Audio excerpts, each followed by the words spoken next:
We finally have the full reveal for OTS Tournament Pack 22. But first, if you want to support me and the channel, use my affiliate links in the description below, and you can also become a YouTube member to get early access to deck lists, exclusive Discord access, and much more. I've been waiting for this one for a really long time because we already know that OTS 22, since the minute it was announced about a couple months ago, we knew that it had Branded Fusion as an ultimate rare. Konami will not stop giving the Despia branded strategy high rarity cards, and I'm kind of here for it, spending all my money on cardboard. But we finally have the full list. So we're just gonna start off with a card that we already knew was in this set. But before we begin, make sure to leave a thumbs up on the video, subscribe if you are new. Branded Fusion was announced back when the set was announced, I think a couple months ago. Branded Fusion, Konami will not stop giving Branded some high rarity love, and I'm kind of here for it to buy those expensive pieces of cardboard. But we also had a little bit of a sneak peek in the ad that revealed OTS 22, which says thrust into action. And it's actually confirmed. Triple Tactics Thrust, one of the better staples in this format, is now an ultimate rare in this set, and that is confirmed as well as one of the ultimate rares. I think Thrust makes a lot of sense. We got Imperm, we got Droplet back when they first came out, Nibiru, Halki Fibrex, a lot of the staples in the Yu-Gi-Oh scene got ultimate rare treatments relatively quickly because it doesn't necessarily lower the price of the original, it just gives you a little bit more of a boost to the core OTS package, which means that people are going to want to come to locals and pick this up because this is going to be expensive. I think Thrust is a really good card, makes a lot of sense, and the third and final ultimate rare, and I kind of predicted that as well, is Per Lily. Came out as a common in Cyberstorm Access and immediately getting the ultimate rare treatment basically 3 months later or something like that, which is really crazy. Per Lily is the third ultimate rare. I think that this kind of makes sense since Pearly is a really good strategy at the moment, and Konami is probably seeing a good future for it, even though they kind of immediately tried to slaughter the deck and didn't really succeed. But Per Lily makes sense, one of the top strategies right now. So basically our ultimate rares are Branded Fusion, Triple Tactic Thrust, and Per Lily. And then for the supers, also called that, we have Pearly Happy Memory, which is one of the only cards that didn't get a hollow treatment back when the archetype was first introduced. So we are getting Happy Memory, we're getting Evo Diversity, which like a lot of other cards in OTS 22, support the new Evolzars coming out in Duelist Nexus. Then we of course have Branded Lost, which people clamored for a long time. We unfortunately do not have another branded super rare, so Sprint remains a common still, but Branded Lost is really cool.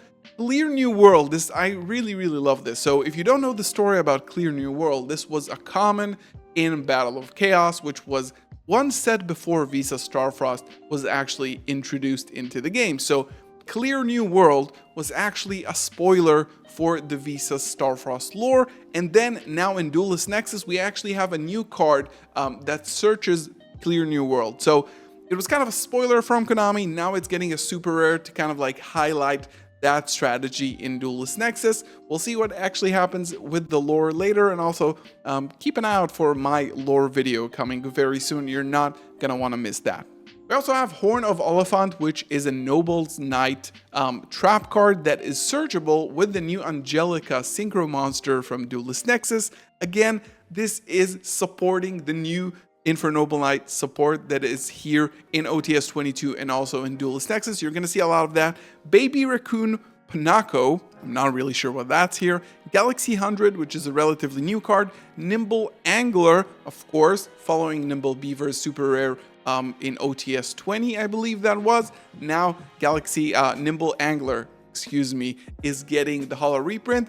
This is kind of annoying since Maze of Memories also released this card as a rare, so why do we need to waste another slot to make it into a holo? I understand they wanted to, bling out the deck, the sprite strategy, after they did the same thing with like Carrot and Red, Beaver, and now Angler. I'm not sure I really like that, but Unchained Abomination is also getting a super rare, which is really cool. Duelist Nexus, again, provides a lot of support for Unchained. So this as a super actually makes a lot of sense. This was also kind of expensive, around $8 to $10, because it was played in the live tween strategy, because it's a level 4 Link 4 Fiend.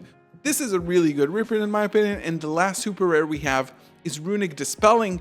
I was pretty sure and also called it that one of the runic spells is gonna get a super rare. I thought it was gonna be Slumber, but Dispelling it is. And now for the commons, which are kind of exciting as well, I think. Noble Knight Boars, another Noble Knight support for the Duelist Nexus, upcoming support for the Infernoble Knights. Morphtronic Remoten, I think this was a pretty old card, and I kind of like reprinting Morphtronics in OTS for some reason, I'm not really sure why. Summon Limit was actually released last time, I think in Maximum Gold Eldorado. I don't know why they are reprinting these kinds of floodgates, but Summon Limit as a common does make sense because it's a relatively old card that got reprint in kind of like really long intervals of time. So now everybody's gonna have their hands on Summon Limit. We have Synchronized Realm and Synchro Blast Wave, more Synchro support cards for the Duelist Nexus. You know, Crimson Dragon, Revolution Synchron, a lot of Synchron 5D support in that set. So again, OTS is going to match that. We have Archfiend Eccentric, which I think is an excellent, a little bit late, but excellent reprint. This was played in Super Heavy as spell trap removal. This card got really expensive, and now it's going to be released here as a common. We have Infernoble Knight Emperor Charles, which I think is already super cheap. I'm pretty sure this was also, I thought this was a super rare from an older OTS because I have so many of them lying around, but I think this was a tin card. So again, Emperor Charles, a really important piece of strategy actually for the Infernoble Knights, coming out as a common in OTS. Everybody's going to have their hands on it. A Volatile Najasho, Herald of the Abyss, a card that was not expensive, but I think it was from Mega Pack 20, the tins. But this is a very strong card, very essential to play against things like Pearly and Kashira. So coming out as common. And then we have Branded in Red, which is weird to me because it got a rare in the last batch of tins. So I think here, branded opening could have been really good, even though it would kill the value off of the secret rare branded opening. But why do we need 3 prints of Branded in Red, specifically in super rare and then common? Evil Force, number 28, Titanic Moth. This is one of the rank 7s. I was betting on other rank 7s actually, but this was the rank 7 that was chosen. I don't think this is extremely expensive or something. Power Tool, Mecha Dragon. I think this is also an older card. It's not expensive, but now, you know, with Revolution Synchron, we need some more Power Tool love.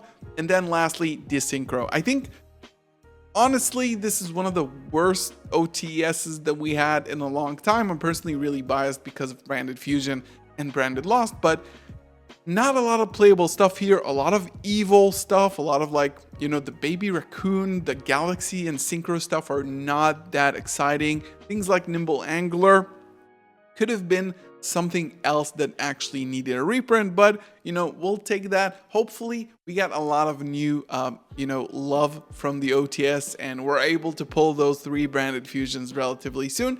Leave your comments below. What do you think about OTS 22 given those are the reveals? And of course, like the video, subscribe to the channel. I'll see you in the next one. Peace.